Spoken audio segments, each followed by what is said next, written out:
5 o'clock, Monday, October 14th. We'll go ahead and call the special session of the Logansport Common Council to order. Please join me in reciting the Pledge of Allegiance. I pledge allegiance to the flag of the United States of America and to the republic for which it stands, one nation, under God, indivisible, with liberty and justice for all. Roll call, please. Teresa Popejoy. Present. Chuck Liddell. Present. Charlie Hastings. Here. Gary Fox. Here. Joe Buck. Here. Jeremy Ashcraft. Here. Bob Bishop. Here. Because of the short turnaround between the last meeting and this one, there are no minutes for consideration tonight, the approval of minutes. We'll do that at our next meeting, or at our November meeting. Under comments of the mayor,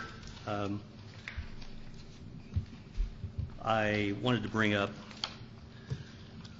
reference to comments that were made at the last council meeting regarding the residency requirements of utility service board members.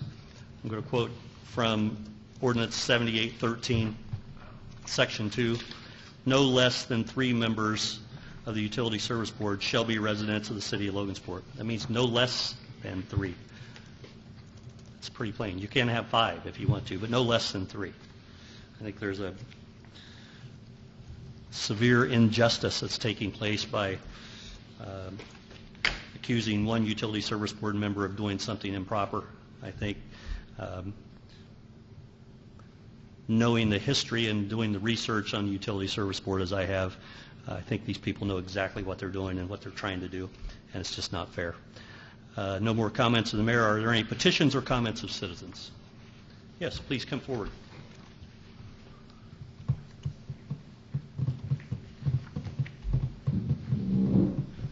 My name is Jeff Miller. I live at 205 West Linden. I've got a couple of short comments real quick. One, Charlie said something to have me come down and say something. We work at Matthew Warren, and we sit there at break time and at the picnic table and overlook the river and the gas station and everything. Well, I've got 2 things that concern that area real quick. One's a railroad crossing there that has never been taken down. It was covered for a while with a bunch of plastic, and it got all tattered and fell off.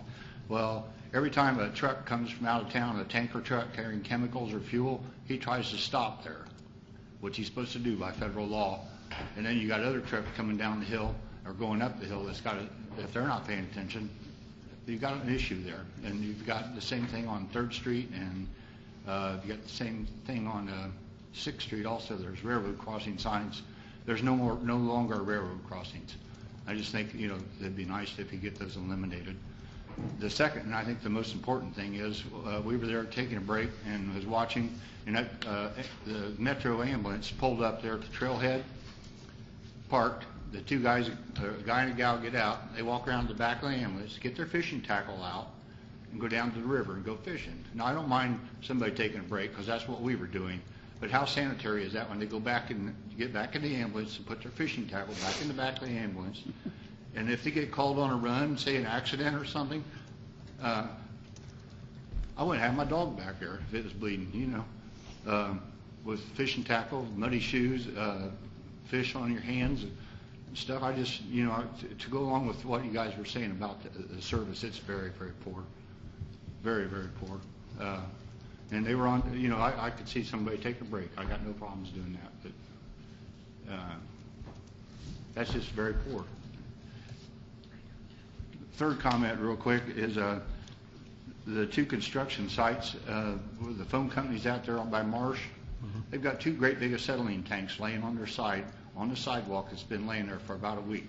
There's another acetylene tank strapped to the light post there at the corner of 3rd and High Street that's been there for probably 6 to 7 weeks. Right on the corner, right there across from the courthouse. I noticed those the other day. Huh? I noticed those the other day. Empty or full, that's a bomb. It'll take out every window probably for 4 or 5 blocks. Okay. You know that as well as I do from working in the fire department. Sure. Acetylene's very dangerous stuff. Yeah.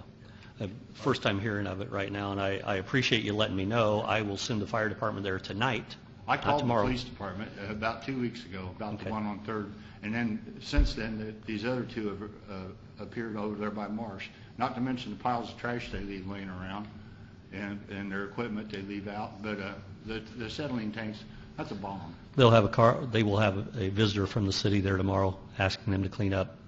I will personally contact their supervisors, and I will send the fire department there tonight on the acetylene tanks. Thank you, because you know what, you know as well as I do, that's very Absolutely. dangerous. Absolutely. Jim, And I didn't catch your last name. Miller? Miller? Yeah.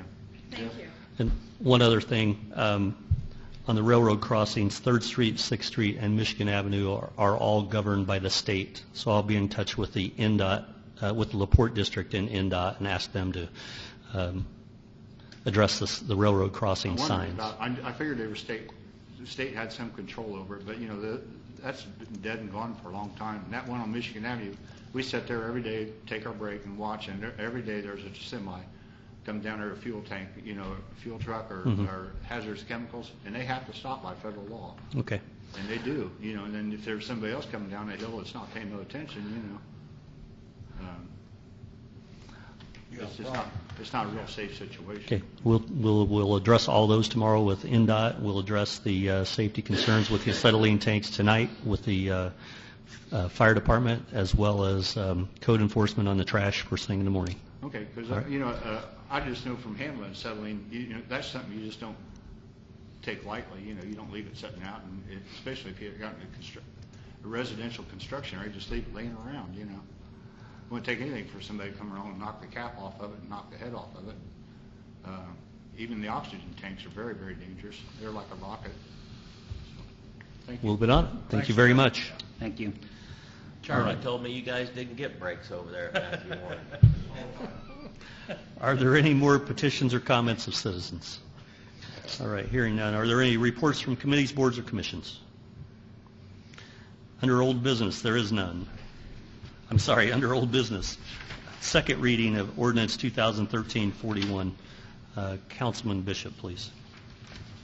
Ordinance 2013-41, salary ordinance for appointed officers and employees. An ordinance fixing salaries for appointed officers and employees of the city of Logansport, Indiana for the year 2014.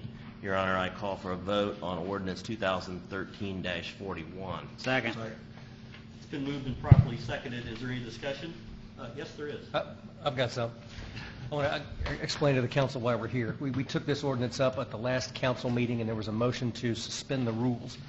Our ordinances say that Robert's Rules of Orders apply where the ordinances do not, and I read Robert's Rules of Order, which said that required a 2/3 majority vote to suspend the rules.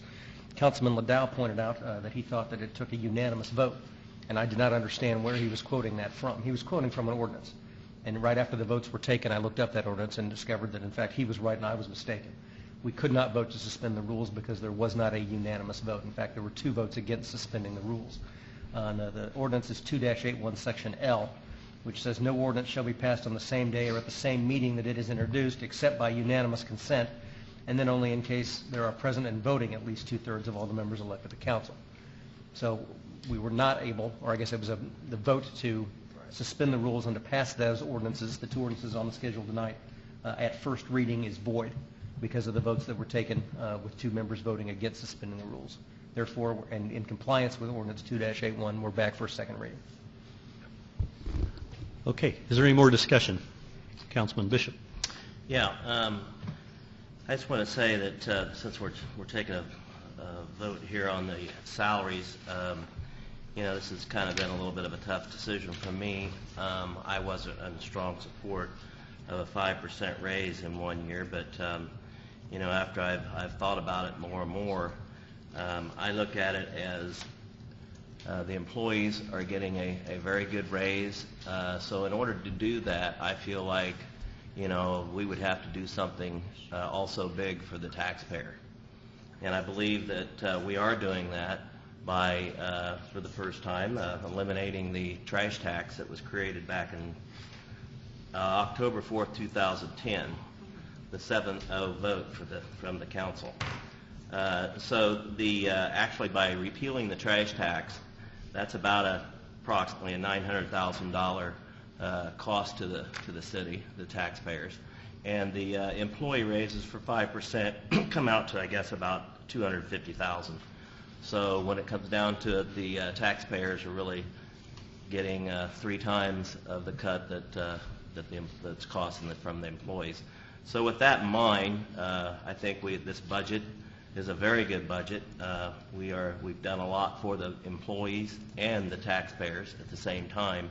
So with that in mind, it's my pleasure to support this ordinance. Thank you, Your Honor.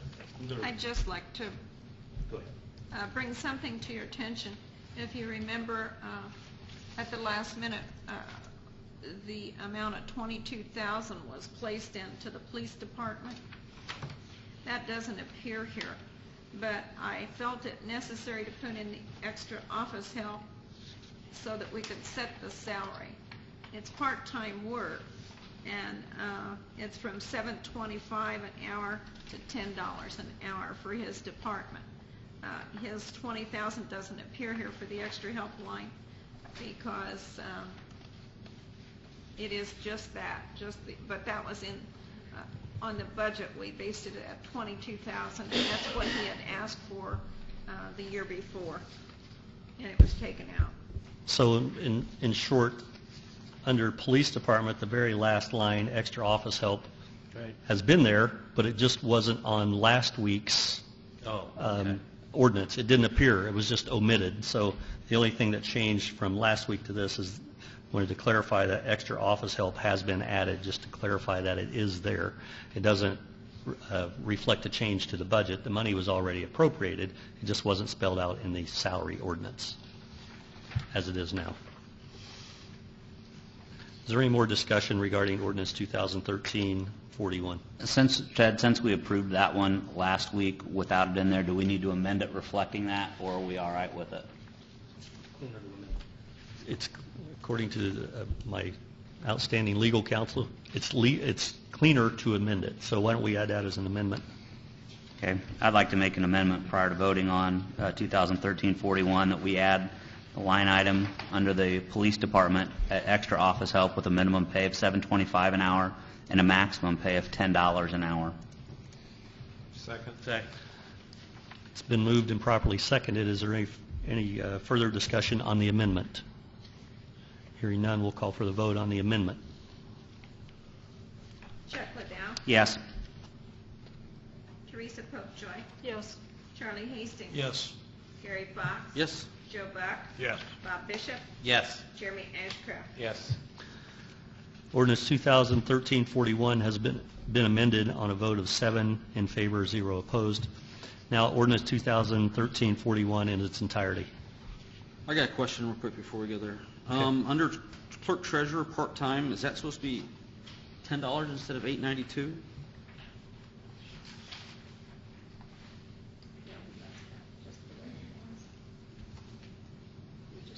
It's supposed to be $8.92. But- correct? Yes. Okay. That's what I have She on. said she raised it to 10 now. That was in the community development Yeah. Okay, department. all right, very good. For the mowers. Thank you. Okay, are there any further discussion? Any more questions? Call for the vote on ordinance 2013-41. Teresa Popejoy, Yes. Chuck Liddell. Yes. Charlie Hastings. Yes. Gary Fox. Yes. Joe Buck. Yes. Bob Bishop. Yes. Jeremy Ashcraft. Yes. Ordinance 2013-41 passes on second reading on a vote of 7 in favor, 0 opposed. Ordinance 2013-43. Councilman Hastings, please. Ordinance 2013-43, an ordinance fixing the annual salaries of elected officials of the city of Logansport, Indiana for the period beginning January 1st, 2014 and ending December 31st, 2014. Your Honor, I call for a second vote on ordinance 2013-43. Second. Ordinance 2013-43 has been moved and properly seconded. Is there any discussion? Hearing none, I'll call for a vote on ordinance 2013-43. Teresa Popejoy, Yes. Chuck Liddell, Yes. Charlie Hastings. Yes. Gary Fox. No. Joe Buck. Yes. Bob Bishop. Yes. Jeremy Ashcraft. Yes. Ordinance 2013-43 passes on second reading on a vote of 6 in favor and 1 opposed. There is no new business for consideration. Is there any board member comments? Hearing none. Miscellaneous business, including matters not already considered? Hearing none, we'll entertain a motion to adjourn.